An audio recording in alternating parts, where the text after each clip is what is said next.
السلام عليكم ورحمة الله وبركاته كلنتو wanaagsan daawada ku soo dhawaada barnaamijkan xiisaha badna aan kaga hadlayna ka sheekada fanka buluudka ee aan lahayn atoor caana matriisha caana sidoo kale waxaan kaga hadli doonaa barnaamijkeena fanka koonfur hindiya balse maanta miiska waxa inoo saaran aan doonaynaa kaga hadlo taariikh nololeedkii soo dhameystiran superstar Hrithik Roshan haddaba Hrithik Roshan waa kuma 10 Janaayo 1974 ayuu dhashay Hrithik Roshan waana atoor ka tirsan fanka buluudka sidoo kale wuxuu ku caan baxay sameynta aflaanta kala duwan ee fanka hindiya isagoo si gaar ah loogu tixgeliyay jilinkiisa heerka sare iyo xirfadiisa dansiga iyo sidoo kale inuu ka mid yahay jilayaasha fanka buluudka ka tirsan ee filimka lacagaha ugu badan ee ku sameeyaan inta waxa uu dheer inuu ku guuleystay bilado badan ee ay ka mid tahay 6 jeer inuu qaado abaalmarinta Filmfare Awards sidoo kale wuxuu ku guuleystay bilado fara badan waxaa lagu xasuusan doonaa Hrithik Roshan sanadkii 2012 ilaa imika inuu ka mid yahay boqolka shakhsiga Hindiya ugu caansan uguna dakhli badan sanad walba Hrithik Roshan waayihiisa fanka inuu saldhigto waxaa ka caawiyay aabihiisa Rakesh Roshan ee ay ka wada shaqeeyeen filmo badan Hrithik Roshan fanka wuxuu soo galay isagoo yar wuxuu la shaqeyn jiray awoogiisa kadibna wuxuu la shaqeeyay aabihiisa Rakesh Roshan kadibna wuxuu noqday atoor isku filan ama superstar Hrithik Roshan fanka wuxuu soo galay 2000 wuxuuna ku soo caabaa filimkii blockbuster-ka weyn noqday ee Kahona Pyar Hai filimkaasna waxaa sameeyay aabihiisa Rakesh Roshan Kahona Pyar Hai micnaheedu haddii af Soomaali loo fasiro waaye ideh waan ku jeclahay wixii inta markaas ka dambeeyay Hrithik Roshan wuxuu noqday superstar aan marnaba gadaal soo fiirnay hore u socda sidoo kale Hrithik Roshan wuxuu ka mid yahay atoorayaasha Bollywoodka ee lagu tiriyo haddii aan lahayn filimada actionka jaceylka filimada doorka xumaanta iyo nooc walba ee kala film atoora oo sameeyo sidaas darteed waxay ka caawisay Hrithik Roshan inuu noqdo jilaa boqolkiiba boqol karun sheega doorka loo dhiibay marka laga soo tago Hrithik Roshan xirfadiisa shaashada wuxuu leeyahay xirfad kale ku aadan taasoo dhanka TV-da oo ka soo muuqda mar walba wuxuuna qabtay barnaamijyo kala duwan sanadii 2011 ayuu ku biiray dhanka TV-ga wuxuuna dhexdhexaadiyay ka noqday barnaamij loo yaqaan Just Dance oo sanadii 2011 la daawaday kaasoo si weyn looga helay wuxuuna ku qaatay lacagaha ugu badan ee atoora ka soo muuqda abid dhanka TV-da amaba dhexdhexaadiyay ka noqdo lacag fara badan ayuu ku qaatay barnaamijka Just Dance Hrithik Roshan noloshiisa gaarka ah marka la fiiriyo waxa uu dhaxday gabar lagu magacaabo Susana Khan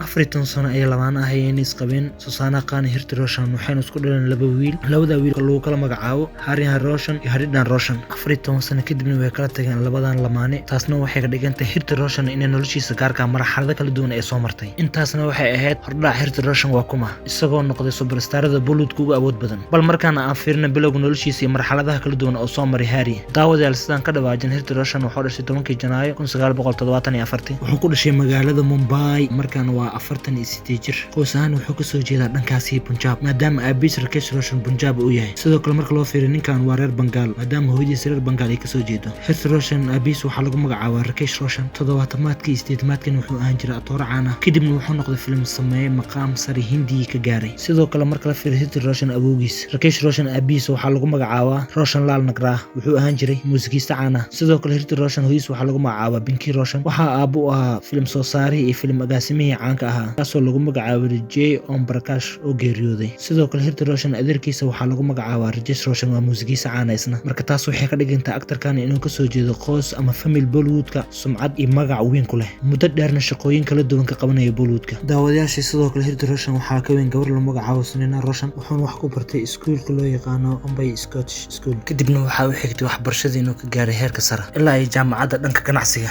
ama commercial shahaado ku qaatay waxaa kaloo xusid mudan Hrithik Roshan inuu ka dhawaajiyay dabcan inuu Hindu yahay ama qoyskiisa diinta Hinduuga ay haystaan laakiin isaga wuxuu sheegay marar qaad inuusan diinta Hinduuga isaga aan ku dhaqmin sida caadiga inuu iska yahay qof nool aan ku dhaqmin diinta Hinduuga ama aan practice gareynin Hrithik Roshan wuxuu leeyahay mandarada Hinduuga ay leeyihiin ma tagin sidoo kale diimaha Hinduuga ma practice gareynin weligay laakiin qoyskayga Hindu haddii ay yihiin aniga Hindu ayaan iska ahay balse kuma dhaqma diinta Hinduuga ayuu ka dhawaajiyay Hrithik Roshan daawadayaasha qiimaha badan Hrithik Roshan yaraantiisa ama caruurnimadiisa waxaa soo martay noloshiisa marxalad badan oo kala duwan oo xanuun gaar ah ku reebtay sidaan wada ognahay Hrithik Roshan waxa uu leeyahay 6 farood sidaas darteed waxaa dhacday waliba gacantiisa midig ayuu ku leeyahay 6 farood marka uu wiil yar ahaa waa lagu maadeysan jiray iskuulka Hrithik Roshan oo waxaa la dhihi jiray kani dabcan waa hawaaran yahay sidaas darteed ninkan cuqdad weyn ayuu ka qaaday waxbarashada laakiin aabihiis ayaa ku dhiirigeliyay inuu waxbarashadiisa sii wato sidoo kale Hrithik Roshan dhibaatada uu qabo markuu yaraa waxaa kamid ah inuu shigshigi jiray oo hadalkan uu dhibi jiray taasina dhibaato waxay ku keentay iskuulka inuu markuu joogo inuu hadli jirin fasalka dhexdiisa ama dabcan markii banaanka la joogo inuu hadli jirin labadaas arrin ayaa dabcan dhalinyaradii iskuulka ahaayeen ku ceebeysan jireen taasina waxay ku abuurtay cuqdad weyn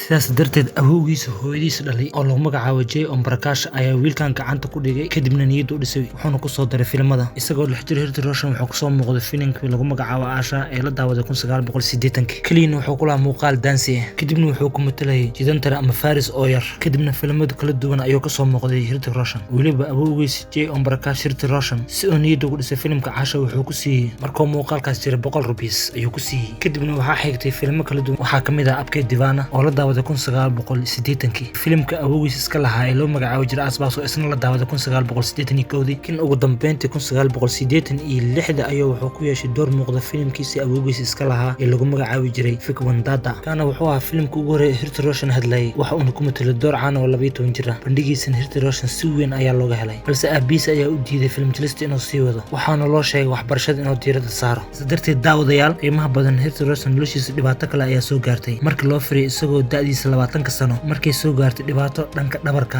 waxaa ku dhacay xanuun lafta dheer ee dhabarka isku xirtay inay ka qaloocatay sidaas darteed waxaa loo sheegay inuu daasi sameyn karin orodna uu sameyn karin ficil halisna aan isku dayi karin taas meesha waxay ka saartay riyo walba ku aadan Hirti Roshan inuu film jilista soo galo sababta keentay dabcan isagoo da'diisa ay tahay 28 sano ama 30 sano ku dhow inuu fanka soo galo kuna soo caanbaxo filimkii Kahona Pyar Hai ee micnihiisa af Soomaaliga yahay dheewan ku jeclahay waxaana sabab u ahayd xanuunka ku dhacay oo dib u dhac u keenay laakiin ninka ma uusan quusanin sababtoo ah tan iyo yaraantiisa wuxuu ahaa qof aan quusan jirin uu ka kabtay xanuunkani waxaana uu soo gashay ridiisa ku aadaneed inuu dabcan atoora noqdo sidoo kale daawadayaasha qiimaha badan Hirti Roshan markuu waxbarashada dhameystay waxa uu la shaqeeyay aabihiis wuxuu ahaa caawiye ilaa iminkana waxa uu diiwaan gashan 4 film oo aabihiis agaasimay inuu caawiye ka noqday ama assistant director waxaana kamid ah filmadaas Qudagaras oo la daawaday 87 iyo King Kangal oo isna la daawaday 93 iyo Karan iyo Arjun oo la daawaday 95 iyo Koil oo la daawaday 97 dhamaan Hirti Roshan filmadaas aabihiis ka caawiyay unaha assistant director bal markaana firin Hirti Roshan buluudka markuu soo galay 2000 ilaa 2002 waxa uu qabsoomay markii uu gaari iyo markuu superstar noqday iyo dib u dhacyada ku yimid qiimaha badan qorshaha wuxuu ahaa markii koowaad ku soo caanbaxo film lagu magacaabo Tararambam waxay isla sameeyeen lahayn British oo ay fanka soo wada gali lahaayeen filimkana waxa la daawan lahaa 1997 waxaana director ka noqon lahaa Shekhar Kapoor laakiin mashruucan wuxuu noqday mid fadhiyada Hirti Roshan oo isaga baxay waxaana soo anbixiyay aabiis oo u sameeyay filimkii lagu magacaabo Kahona Pyar Hai ee sanadii 2000 la daawaday waxaana la dishay Amisha Patel oo iyadana filimkan lagu soo anbixiyay Kahona Pyar Hai wuxuu noqday blockbuster taariikhi sababtoo wuxuu soo baxay 14 Janaayo sanadkii 2000 tiyaatarada Hindi wuxuu saarnaa 12 bilood sanadii 2000 masrax oo saarnaa maadaama uu noqday blockbuster taariikhi rikooro badanna woo dhigay Hirti Roshan superstar weyn ayuu noqday Hirti Roshan wuxuu ka caawiyay filimkan inuu ku qaato atooraha ugu wanaagsan ee shirkadda Filmfare ay bixiso sidoo kale inta atooraha fanka cusub inuu ku qaato bilad la siiyay soo galootiga ah taariikhdana waa atoorihii ugu horeeyay ee labadan bilad isku qaato hore meesha dhicin atoora fanka ku cusub inuu isku qaato atooraha ugu wanaagsan Bollywoodka iyo bilada atooraha soo galootiga fanka ku wanaagsan sidoo kale filimkiisa labaad 2000 ayuu la yimaaday waa mashruuc lagu magacaabo Visa waxay isla jilayeen Karishma Kapoor toorahan doorar kala duwan inuu matali karo ayuu banaanka soo dhigay sanadkii 2000 waa sanad qaas Hirti Roshan wuxuu ku soo gabagabeeyay filimkii weynaa Mission Kashmir ee kaalinta uu ka qaatay iyo sida uu kaga dhex muuqday rugcadayaasha Bollywoodka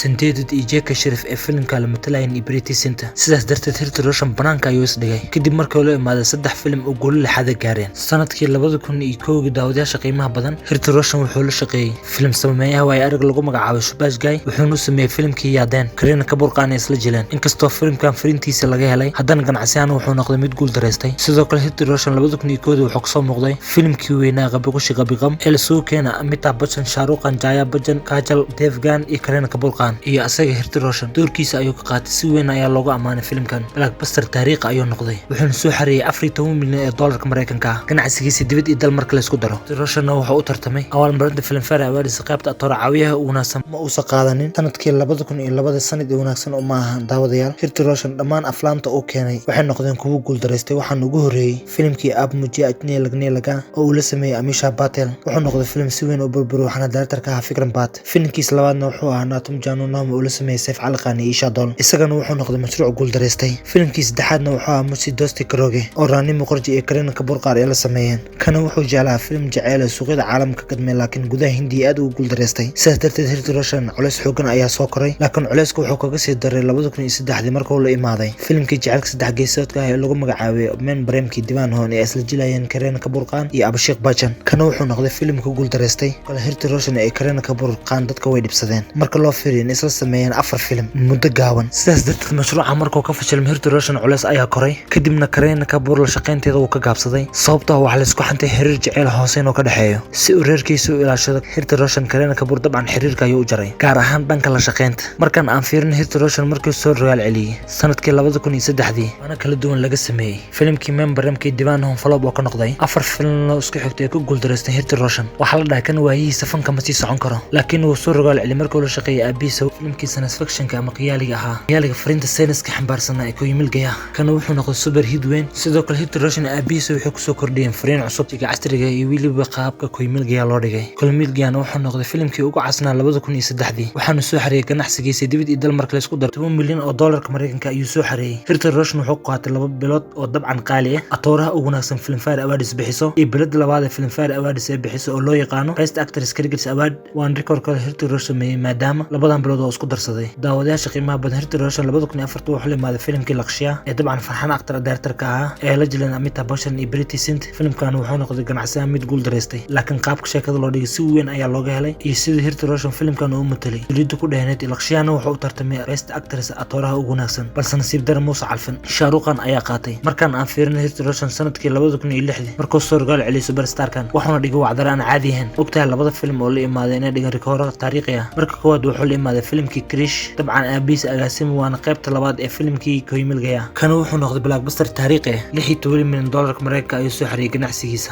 dibad iyo dal si weyn ayaa looga helay fariinta qaabka loo dhigay iyo habka casriga ee filimkan loo duubay Hrithik Roshan wuxuu qaaday abaalmarinta Screen Awards ee bixiso bilowgii sanadkii 2007 Hrithik Roshan wuxuu filimkii Dhunto ee wada jilayeen Abhishek Bachchan Aishwarya Rai Udhay Chopra Bipasha Basu waana qaybta labaad ee filimkii Dune ee 2004 la daawaday kana wuxuu noqday blockbuster taariikhi ah sidoo kale wuxuu soo xareeyay $21 milyan dollarka Mareykanka ganacsigiisa dibad iyo dal sidoo kale wuxuu sameeyay miisaankiisa 12 kiilo oo ka dhimay jibiyay rikoorkii uu yaalay filimkii Gadar Ekbrahim Keta ee sanadol sameeyay kaasoo 5 sano haystay filimada lacagaha ugu badan soo xareeyay warkiisa jibiyay filimka Dhunto bal markaan aan fiirnay 2008 Hrithik Roshan wuxuu la imaaday maadaama 2007 Bollywood oo kana Hrithik Roshan isagoo xiiso loo qabo ayuu wuxuu leeyahay filimkii Jota Akbar isla jilayeen Aishwarya Rai filimkan boqortooyada fariintiisa waa laga helay wuxuu soo xareeyay $16 milyan dollarka Mareykanka ganacsigiisa dibad iyo dal ka mashruucan wuxuu ahaa mid miisaaniyad xoogan xambaarsan wuxuu noqday filim guuleysto samhida ee darajadii laga filayay blockbuster-ka uu soo gaarin Hrithik Roshan wuxuu ka caawiyay Jota Akbar inuu ku qaato marinta Filmfare Awards qaybta atooraha ugu wanaagsan waxayna u ahayd markii afraad uu ku guuleysto Hrithik Roshan filimkan wuxuu qaatay bilad caalami ah oo dabcan lagu bixiyay magaalada Moscow wuxuuna ka dhex qaaday 54 jilaa daafaca caalamka laga soo xulay dabcan biladan caalamiga ka dul qaaday filimada daawadayaasha qiimaha badan Hrithik Roshan waxa uu soo rogal 2009 ilaa 2012 waqti ahaan xilligan superstar-ka awoodiisa hoos ayuu u dhacday marka loo fiiriyo filimada uu sameeyay intooda badan ganacsi ahaan inay ku guul dareysteen wuxuu la imaaday sanadkii 2010 filimkii Katis dabcan mashruucan wuxuu ahaa mashruuc weyn oo lagu tahmayo inuu guul lixaad gaari karo laakiin nasiib darro wuxuu noqday mid guul dareystay inkastoo suuqyada caalamiga si weyn oo kaga gadmay kala sanadkii 2010 Hrithik Roshan wuxuu la imaaday filimkii Gusaris ee sheekadiisa sida weyn loo amaanay balse filimkan ganacsi ahaan wuu burburay inkastoo Hrithik Roshan ugu qaatay ee bixisay Season Awards qaybta atooraha ugu wanaagsan sidoo kale bilada Filmfare Awards ee bixiso ugu tartamay laakiin uu calfan waayay bal markaan aan fiirno sanadkii 2011 maada filimkii Zindagi Milena Dobora ee la jilayeen Abhay Deol farxan actor iyo Katrina Kaif ana wuxuu noqday hid weyn suuqyada caalamka aad ayuu kaga gadmay qaabka fariinta sheekada filimka loo dhigay si weyn ayaa looga helay filimkan saaxiibtinimada ka hadlayay wuxuuna soo xareeyay in ka badan $22 milyan dollarka Mareykanka ganacsigiisa dibad iyo dal marka la isku daro worldwide gross bal markaan aan fiirno Hrithik Roshan 2012 Hrithik Roshan markuu Bollywood-ka qabsaday oo la imaaday filimkiisa Agnibad kaasoo hore u sameeyay 1990kii superstar Amitabh Bachchan kaasoo dib habeen loogu sameeyay filimkan Agnibad waxa uu hogaamin ka Hrithik Roshan halkaas sandeeduna laadar oo ka ahaa filimkan wuxuu noqday super hit aad u weyn ganacsigiisana dibad iyo dal marka la isku daro worldwide gross wuxuu soo xareeyay $27 milyan dollarka Mareykanka filimkan Hrithik Roshan wuxuu ka caawiyay inuu u tartamo abaalmarinta Filmfare Awards qaybta atooraha ugu wanaagsan laakiin ma uusan calfanin laakiin wuxuu kale u tartamay Star Delta Awards bilada ee bixiso qaybta atooraha ugu wanaagsan wuuna ku guuleystay waxaana ahayd markii saddexaad oo ku guuleysto Star Delta Awards qaybta abaalmarinta ee bixiso Best Actress bal markaana aan fiirino sanadii 2013 ilaa imika Hrithik Roshan waxa uu qabsoomay wuxuu la imaaday filimkiisii taxanaha ah Krish 3 kana wuxuu noqday blockbuster taariikhi ah sidoo kale mashruucan waxa la daawaday Festival Diwali isagoo soo xareeyay $41 milyan dollarka Mareykanka marka la isku daro ganacsigiisa dibad iyo dal worldwide gross filimkan waxaa sameeyay Hrithik Roshan aabihiisa Rakesh Roshan waxayna u dabaaldegeen filimkan guush lixaad leh oo gaaray ama labadan ay ku canbaxeen filim kasta ay la yimaadaan guul taariikhi ah inuu gaaro sanadii 2014 Hrithik Roshan wuxuu la imaaday filimkii Bang ee isla sameeyeen Katrina Kaif si weyn ayaa looga helay qaabka filimka Hrithik Roshan oo u matalay sidoo kale filimkan suuqyada caalamka wuxuu ka noqday blockbuster weyn inkastoo gudaha Hindiya samid oo ka noqday ama filim guuleystay Hrithik Roshan wuxuu ugu tartamay abaalmarinta Filmfare Awards balse ma uusan qaadin sidoo kale Bang wuxuu soo xareeyay $48 milyan doolarka Mareykanka marka la isku daro dibad iyo dal. laakiin filimka Bang wuxuu ka dhaxlay Heath Roshan xasuus wanaagsan marka loo fiiriyo bir weyn ee kaga dhacday madaxa kadibna maskaxda dhiig oo kaga furmay iyadoo xidid gudaha oo u furmay sidaas darteed Heath Roshan fidiis halis ayaa gashay waxaana loo qaaday dhankaas iyo Mareykanka waxaana lagu sameeyay qaliin isagoo dhowr bil gudaha Hindiya ka maqnay ugu dambeyntii wuxuu soo laabtay isagoo caafimaad qaba waxa uu sheegay filimka Bang